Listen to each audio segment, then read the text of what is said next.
your first job out of college was writing at the Source, of all the gin joints. Can you explain to people who may not be familiar what the Source was and still Oh, represents wow. today that you were a part of? I mean, to be at the front lines that early is crazy.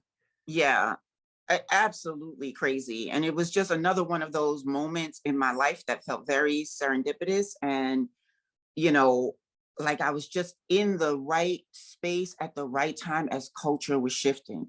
So the Source in the early 90s literally was called the Bible. Anybody in the music industry that knew anything about hip hop understood the Source to be that. Of course, this is before social media. This is before the internet, even. I Yeah. think maybe Well, before we were it's all on early the, on. we were not on the internet every We day as we weren't are on it today. exactly. And Yeah. so the way we communicated and our sources, no pun intended, for valuable information, particularly about culture and subculture, because at that point hip hop really hadn't even been fully exported, right? It was still being made by the original makers in a lot Yeah. of respects.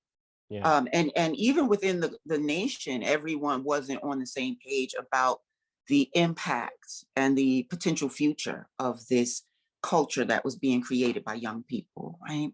Mm-hmm. So the Source was just dead smack in the middle.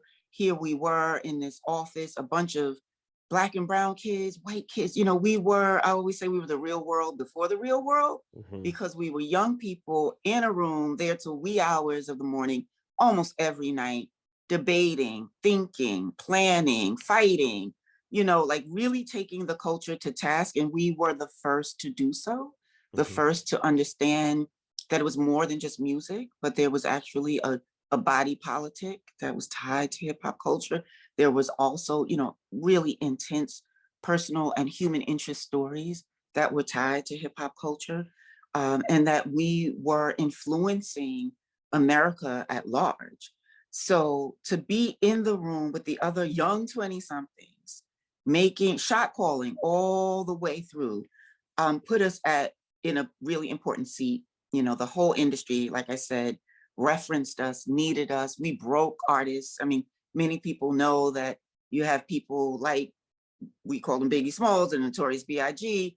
come through the Source, and Unsigned Hype.